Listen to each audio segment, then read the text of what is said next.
Welcome to Wise Women's Stories, a podcast where we dive deep into the essence of womanhood, intuition, transformation, and becoming. I'm Edwina Murphy-Droomer, and rather than skimming the surface, we're here to unravel the true essence of womanhood and the layers that shape and define us. We invite you as you enter this sacred space to take a moment of solitude with just your thoughts, a comfortable chair, a warm cup of tea, and your journal. And I'm Inarra, Aryane, Griffyn. Together we explore the journeys of women who have weathered decades of highs and lows and are now poised to discover deeper mysteries and mastery on their personal development journey. In each episode, we invite you to join us as we work to help you uncover honest insights and share profound stories that empower women to embrace their most authentic, wild, natural selves.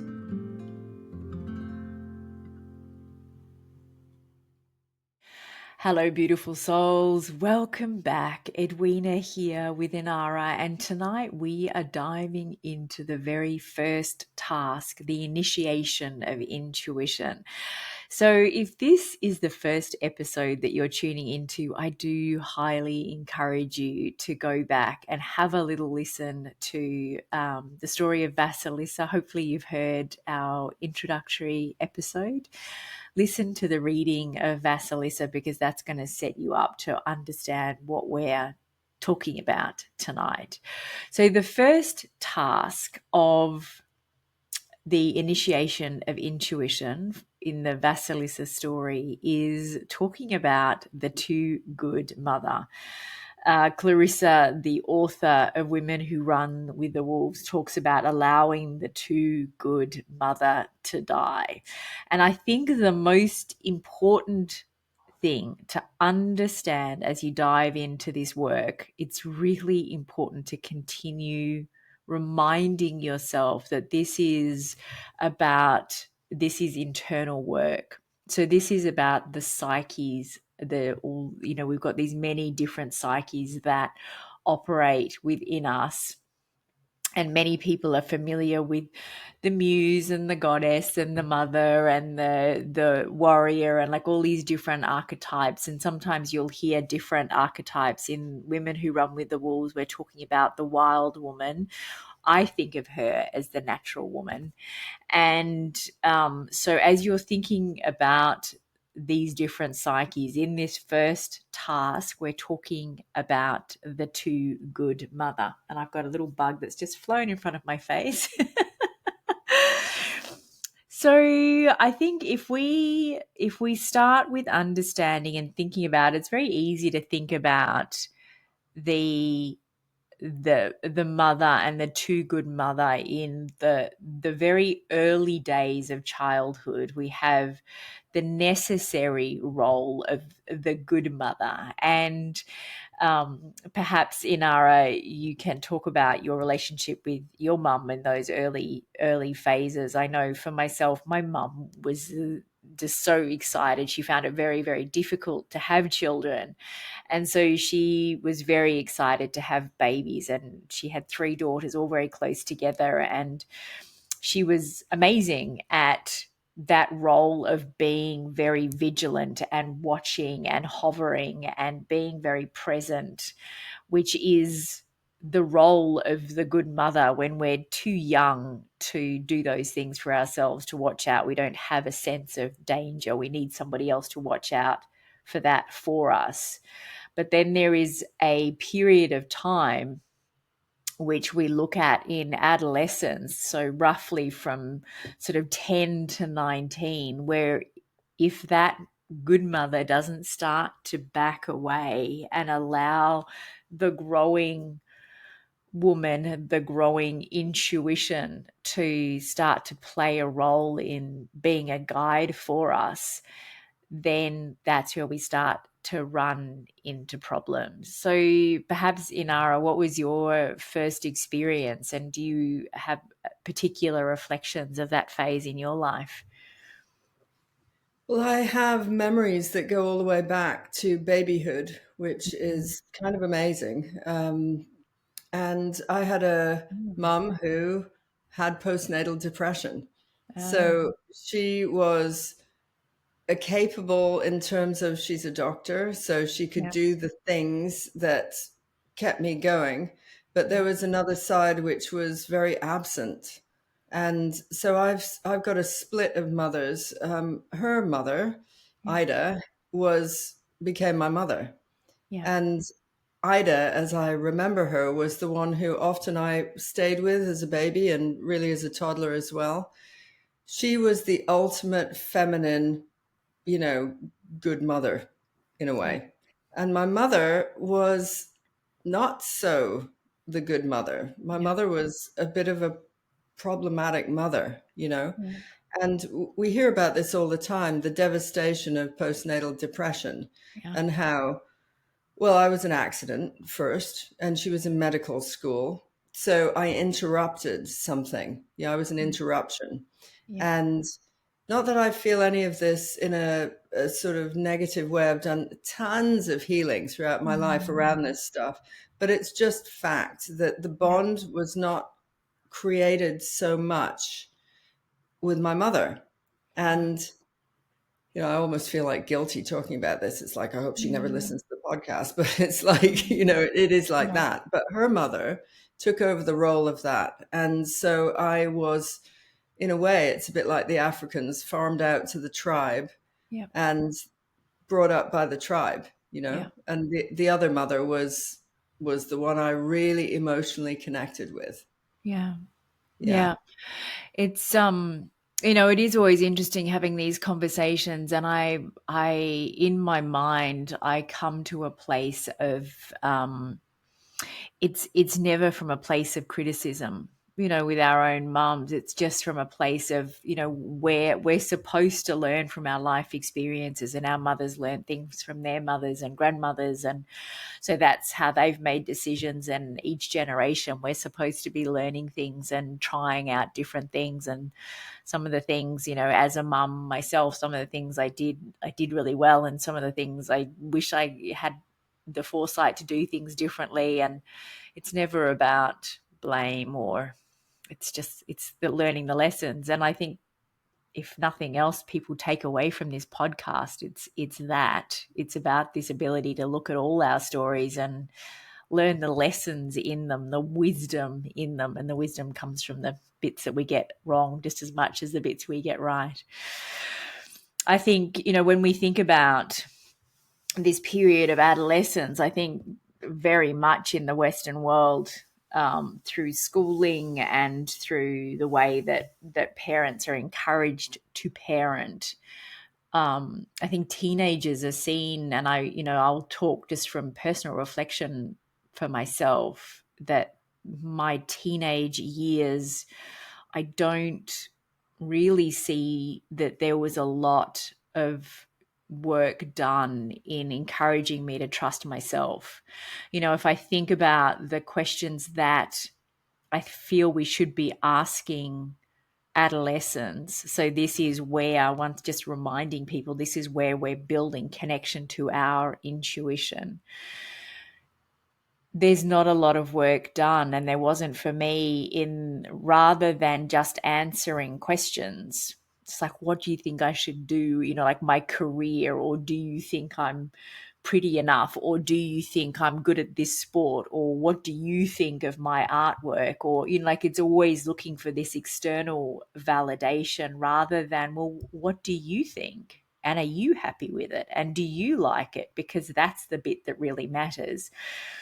And that is how we start to build this connection to our own truth and our own intuition and our own guidance system.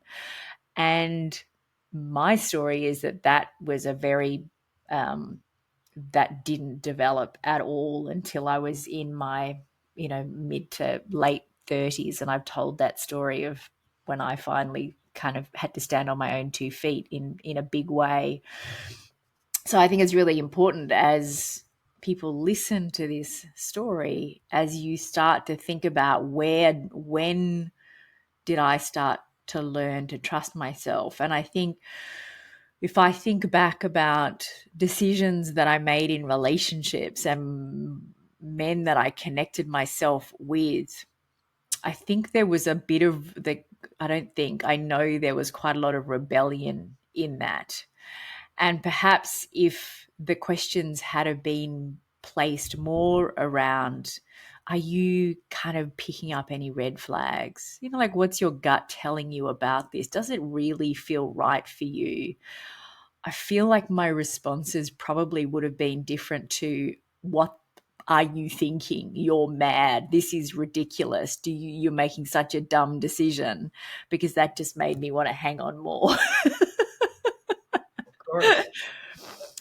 So, you know, these are all the little ways that we start to connect to our own intuition and our trust for ourselves and our own guidance systems.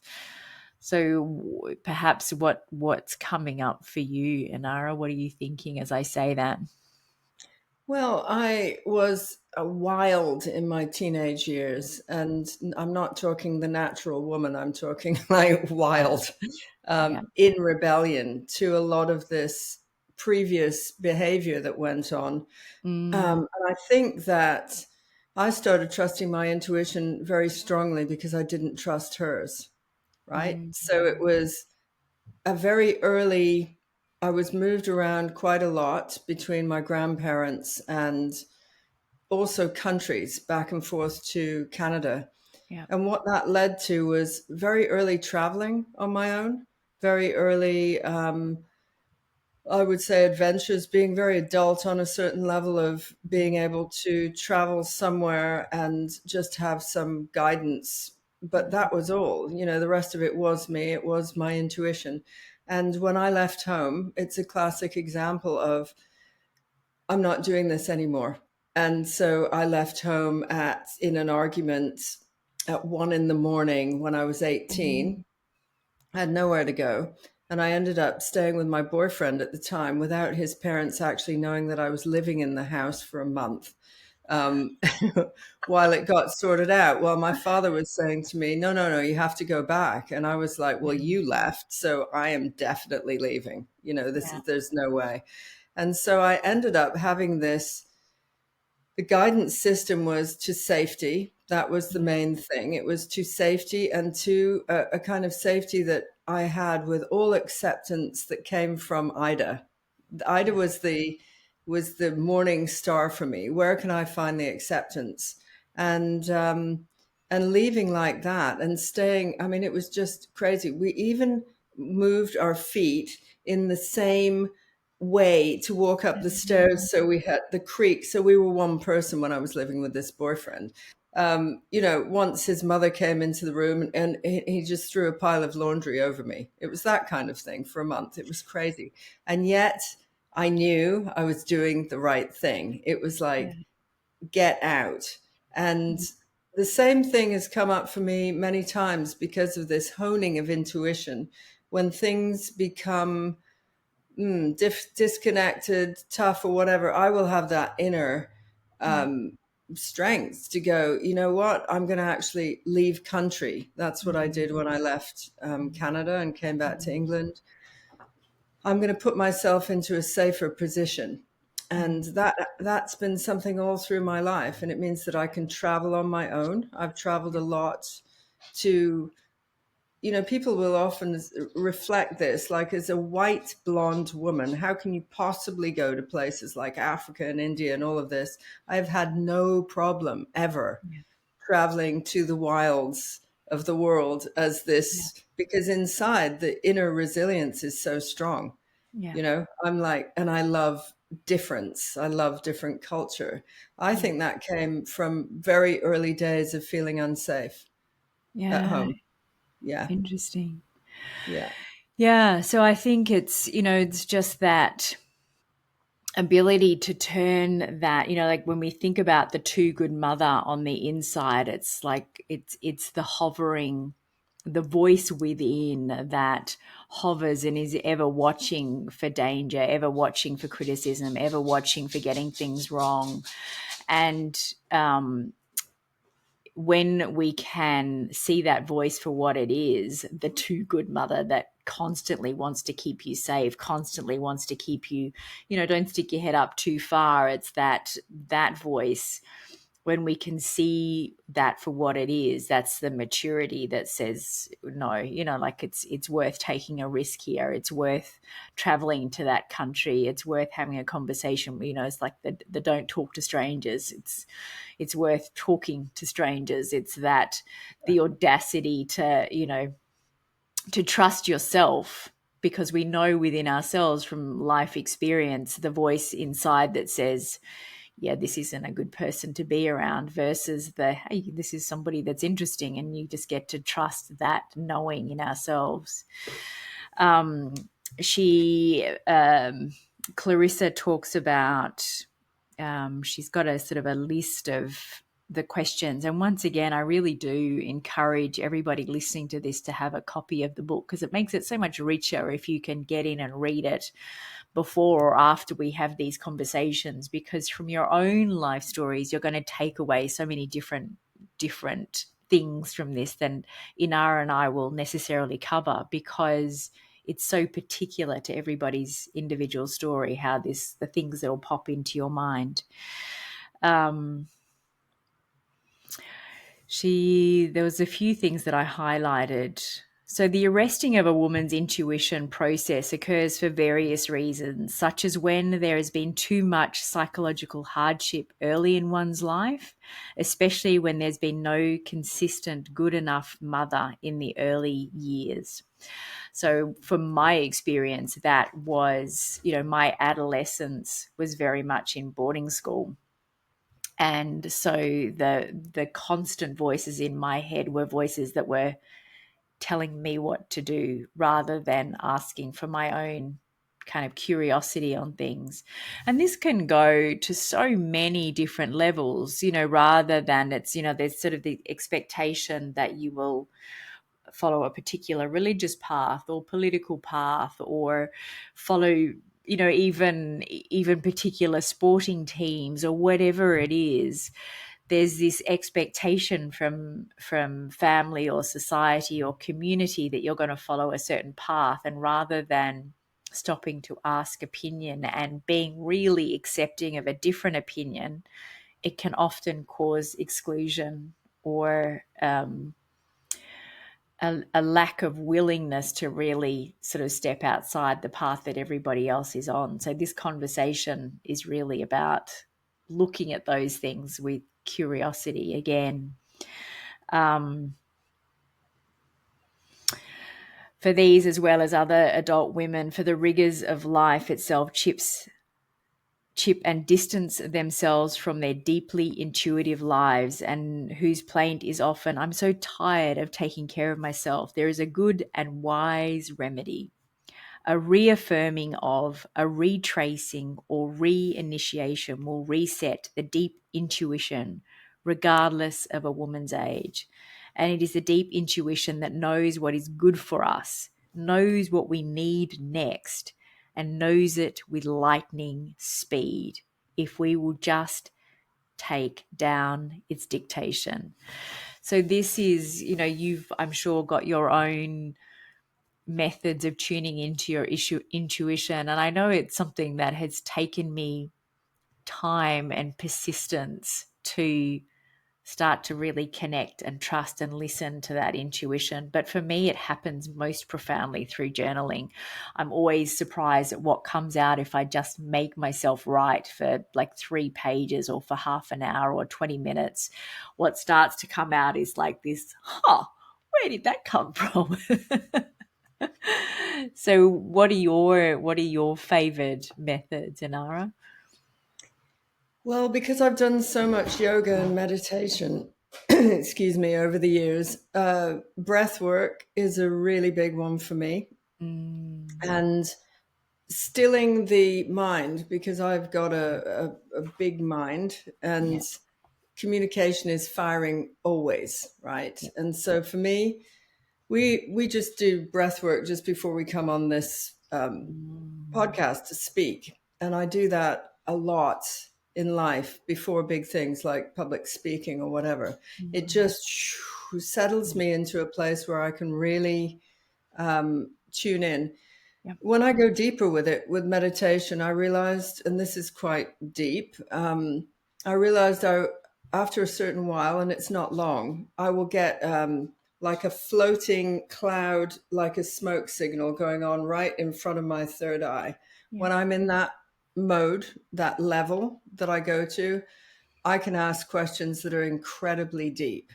And I use a lot of this kind of work in the work that I do with entrepreneurs. But by example, I'll tell you a little story of, a really big one for me was I had been a professional photographer for 15 years at this point.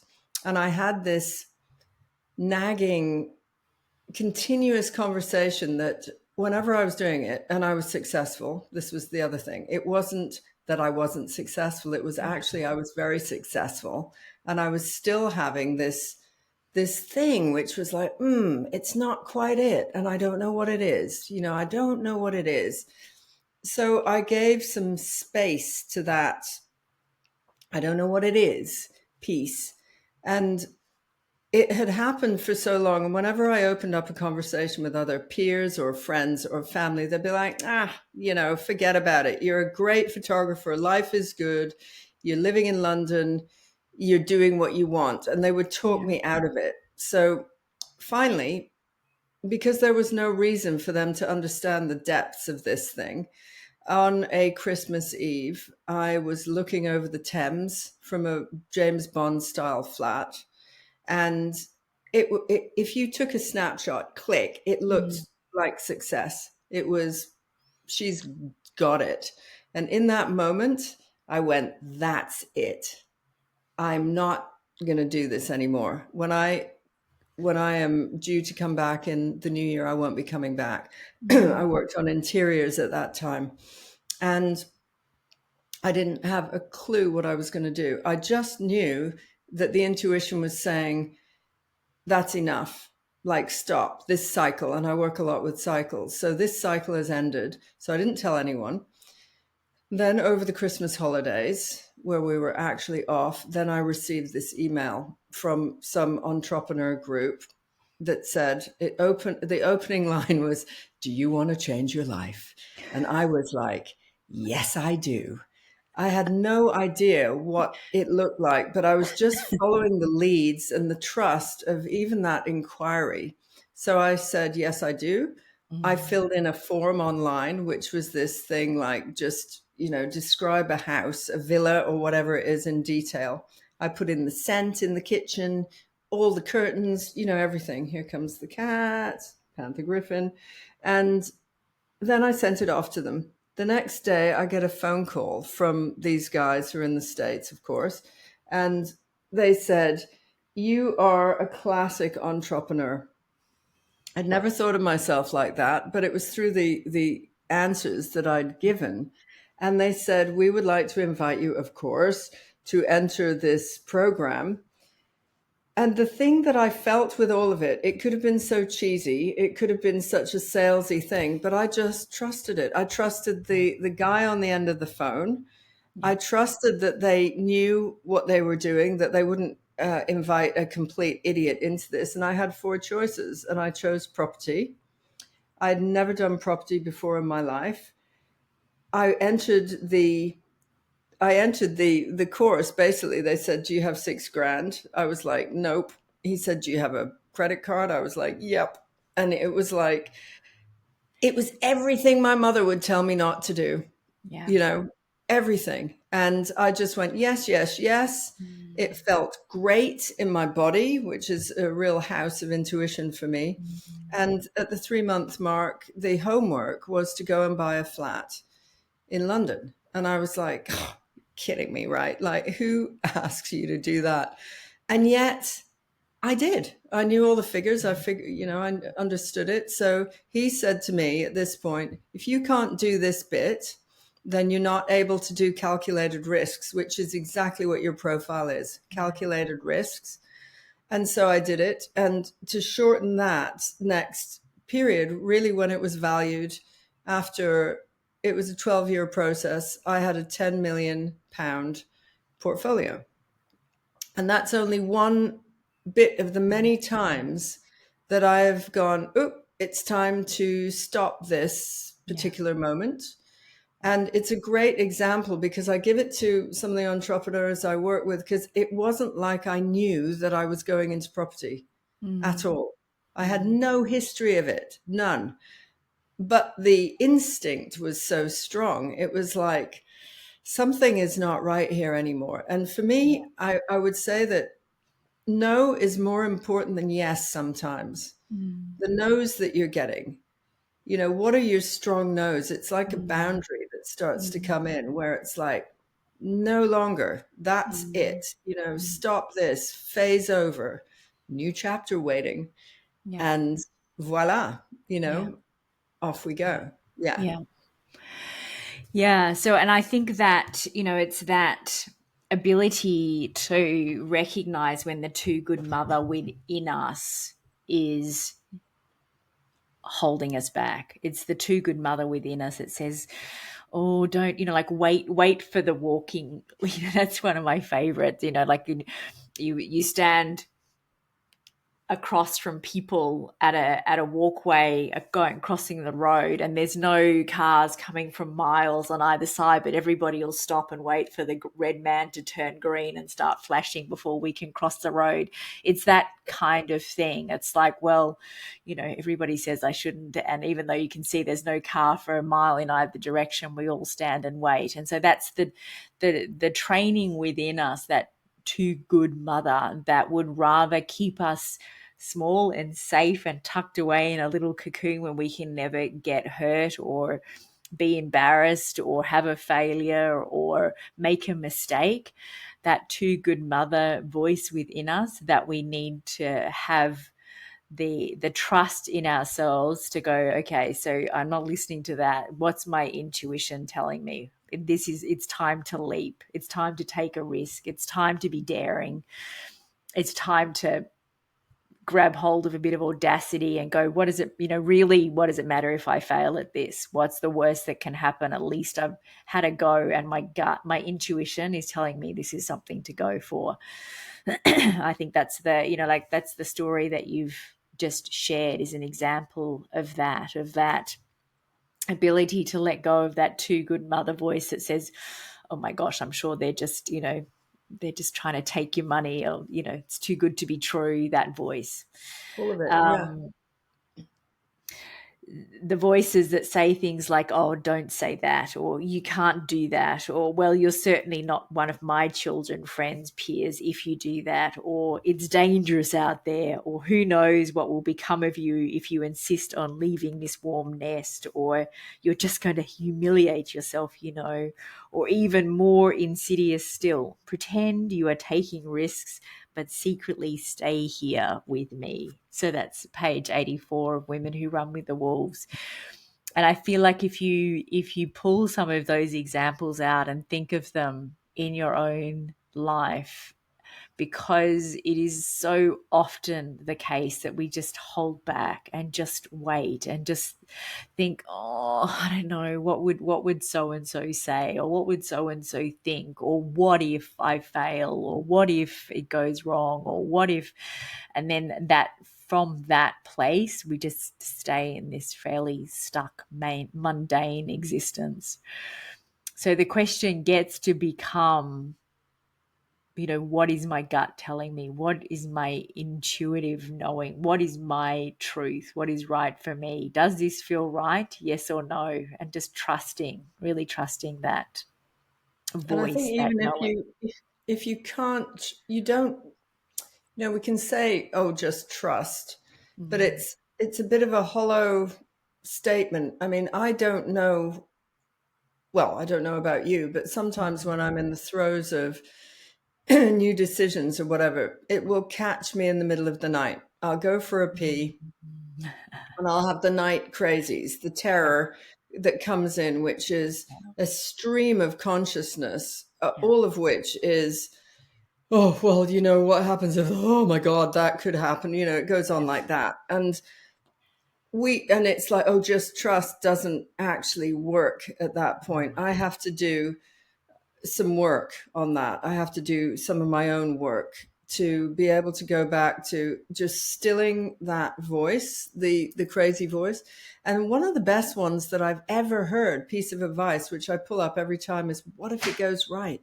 Yeah. What if it goes right? What if Yeah. it works out? Yep. Instead of what if it goes wrong? We're so knee jerk, fearful.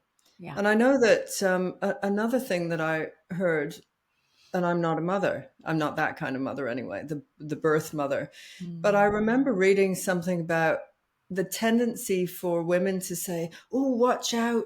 Oh, be Mm. careful. Oh, jump off, like Yeah. that."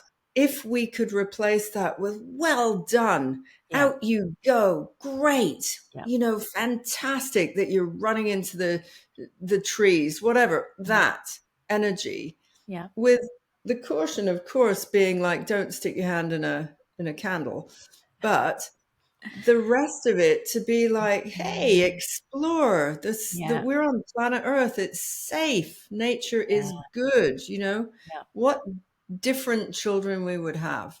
Yeah. Yeah. It's I hesitate to tell the story, but I do nonetheless, in that I actually encourage my kids to light fires. And I will say that with a preface that we were on a farm, and like I have a great passion for children to learn the fundamentals of living. So they all learned to use sharp knives and cut up fruit from and veggies with me in the kitchen from an early age, and they had proper kitchen knives. And I had a flower farm, and was constantly pruning and creating little fires and burning things off so that we didn't have excess litter around the farm all the time. And they all learned to light fires and how to make a little teepee with sticks from an early age and light fires. And so, yeah. It doesn't, if people take that little snippet out and just have me saying I taught my kids to light fires, it probably doesn't sound good. But yeah, Sounds it exciting. is it is Yes. that learning to trust selves in a age appropriate environment, obviously. And I But would say, actually, to add in there, my grandmother taught me to light a fire, yeah, at a very young age. It yeah, was necessary. The first person, there was no central heating where she yeah. lived. And so the very first thing that you would do when you got up at 6 in the morning was to light the fire. Mm, So we're so far away from that now. mm, And now, ironically, the thing that I see is kids, especially in London, on their phone, texting mm, constantly, and they don't even look up while crossing the road. They've got their earphones in. I've seen cyclists just with earphones in, mm, blasting music, can't hear a thing, mm, weaving in amongst, but texting. So is that any worse? Than mm, lighting a fire? It's mm. really, the madness of that is much Yeah, worse than the learning fire lighting. yeah. Yeah, and I've got a friend from Holland, and she talks about, getting on trains and traveling from, across countries in her teenage years. And I think now about the apps that I've had on my kids' phones where I can always see where they are. Like we can track them, and how we have all these devices now where we monitor, and there is a conversation that's easily had in our heads about, well, it allows me to, not worry and to keep an eye on them and to make sure they're this and that. But at the end of the day, I wonder how many favors we're doing our kids by this, like this constant surveillance and watching, and it's actually not great. And, conversely, I've got another girlfriend who grew up in very, very rural Queensland, and the kids would disappear for the day, like literally be gone for 8 hours into the bush doing things and come back when they were hungry for dinner. And the life lessons and the need to trust intuition and connecting to your own ability to make decisions about keeping ourselves safe and so on, that's when it's developed at that time, is just such a gift. Completely. I mean, Yeah. I remember in Canada as well, you had a little gang on the street. Yeah. The weather was great. You played with them all day and you never had a phone. Yeah. That makes us sound ancient, but, and we're not. But it's like the speed with which this technology has taken over now Yeah. is unbelievable. Yeah. And I think we had a lot when I say I'm going to meet you at 5 o'clock on Friday, I mean I'm Mm. going to meet you at 5 o'clock on Yeah. Friday. And people who text me going, "Oh, just checking in, just checking in. Like, where are you now? How's it going? Like, how's the journey? Are you still coming? Are we still on?" I'm like, what the hell? It's like, of course we're still on. I said I'm Yeah. meeting you at Friday. Yeah. That bit is very annoying, actually, that we've gotten so Mm. uncertain. Like, could somebody, not, they're on a journey, but they decide suddenly to blow you out. Why would they? Yeah. So Yeah. there's an uncertainty with more information Mm. that has come in where people don't trust, you know, I said what I said, you Mm. know. Maybe Yeah. this is all the cancel culture. I don't know. Yeah. It's Well, it comes back to this, the more that we learn to trust ourselves, the more trust we have in other people. So when we don't have trust in ourselves, it's hard to put trust in other people. So if we are being flaky and not trusting ourselves to do what we say we're going to do, it's hard to have that trust in other people. So I imagine that that's kind of part of the picture. That's what's going on. yeah. Yeah. So I just had something really profound in my head that decided to have a menopausal moment and fly away. um, Clarissa talks about in Women Who Run from the Wolves, she must just simply dive in and stand not knowing what will happen next. And I think this is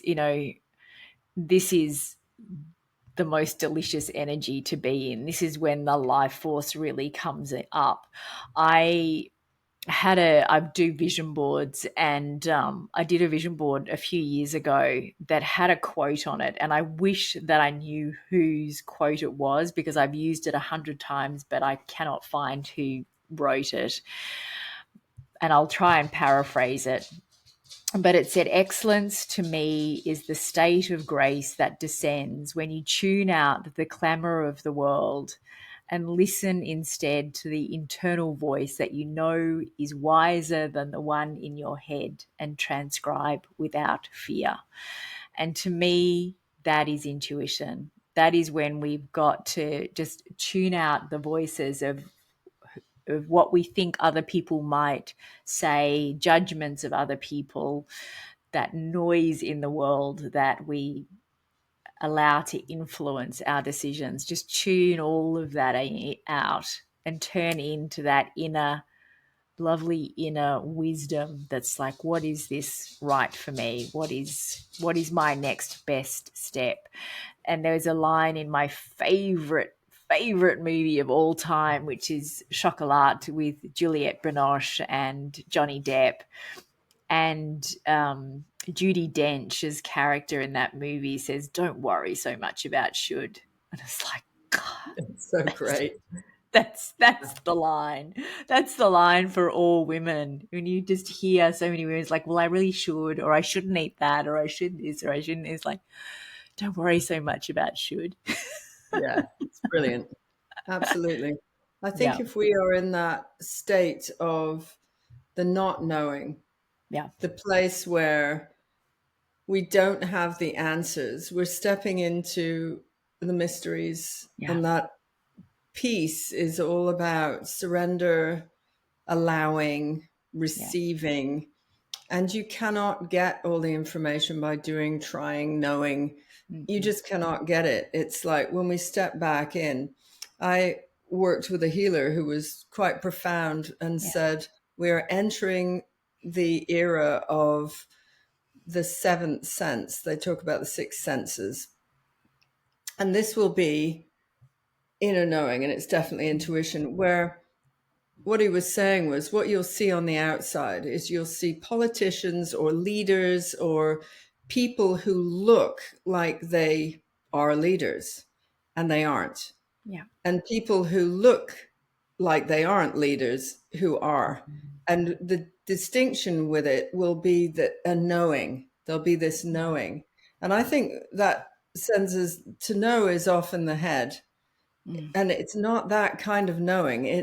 It's the body Yeah. insight, deep resonating insight, which is intuition, that is like, I know this person looks like they should be in charge of something, and actually all red flags firing. It's like, we don't have great leaders on the planet right Yeah. now. Yeah. And how they're emerging is we are the leaders. Yeah. You know, we are the leaders, and we don't look like, you know, what you see all sort of bundled up into this form is like, that's a leader? Come on, you know, instinct going crazy. Yeah. No, it's like a no to Yeah. that. Yeah. And I feel like this knowing is the thing that is so agitated within humanity at the moment, because there is a knowing that things aren't right. There's a knowing that the voices that are trying to yell the loudest are not saying what's true and what's right. And it's that knowing that is so agitated that is really what is this epidemic of anxiety and depression and misery within us. That's my theory. That's a very good theory.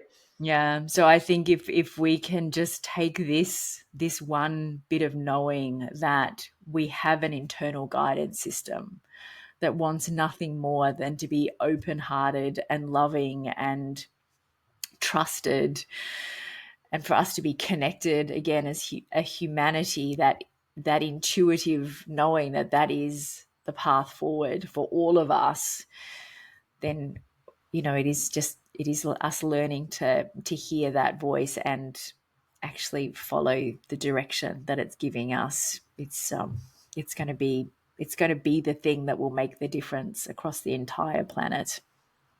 And I think for the listener, for you out there, it could be a great moment in this conversation to just shut your eyes and take a few breaths and ask yourself, what is rising up from a very deep place?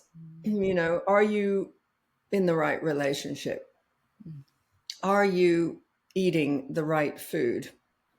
Are you in the right job, or are you missing out on some level of creation because you think you should? I mean, I hit a lot of that with people who are in the corporate world and they cannot see any other way forward. They know they've got this huge body of work that is bubbling up under the surface that wants to be released. And they're so fearful of, well, what does it mean about the check at the end of the week, you know, or the end of the month? So you can tap into this very easily by just shutting your eyes, taking some breaths in stillness or in nature, going for a walk and asking yourself those questions. What is bubbling up for you under the surface? Is there something? Yeah. And I think another way of looking at it, which I love this, if you imagine it's the last day on earth for you, and it's been a great life. This is not a sad story, but you're on to another adventure. And when you look back, is there anything that you regret? And from that perspective, you'll know exactly right now where you are limiting yourself, where you're holding back with the good mother.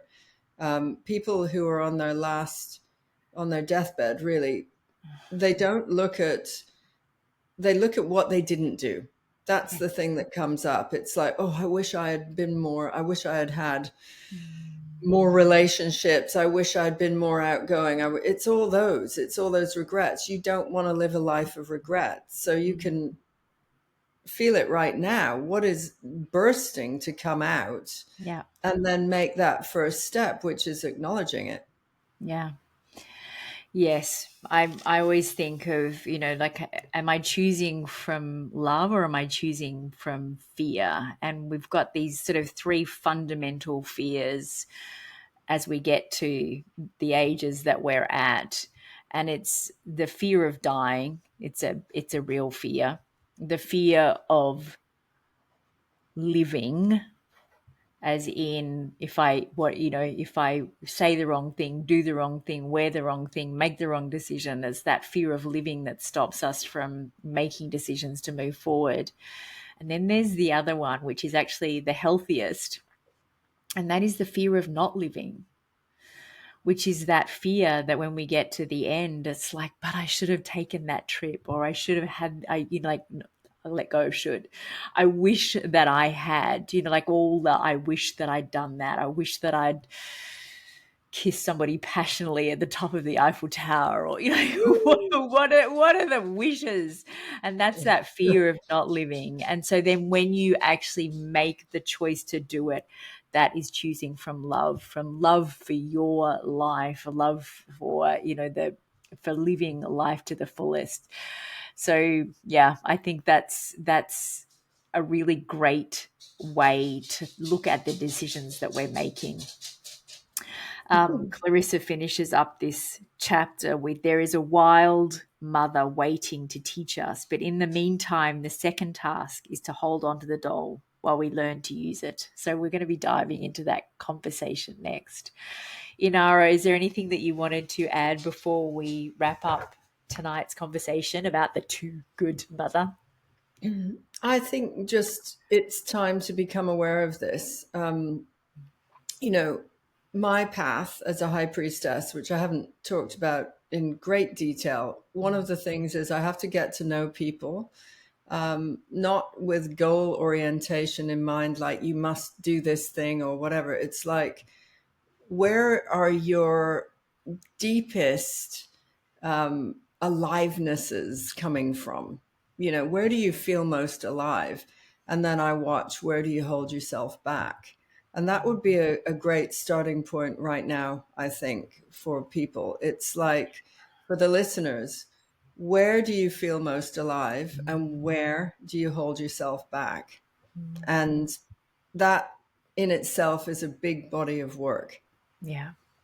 Yeah. And it is So I so, would, so fun to do. So yeah. fun to do when you start unlocking that and creating that picture. It's a magical journey. So thank you for tuning in with us again for this first task in initiating the intuition. I hope that you not only listen, but take some time to do something with what you've heard tonight, thinking about not only your experience of your mother, but also the internal too good mother within you that isn't trusting you, that isn't connected to that intuitive wisdom, the guidance system within you that's telling you to go left or right, or whatever that first next best step is for you. All right, gorgeous souls. That's it from us for this episode. We will see you again for the second task in initiating the intuition.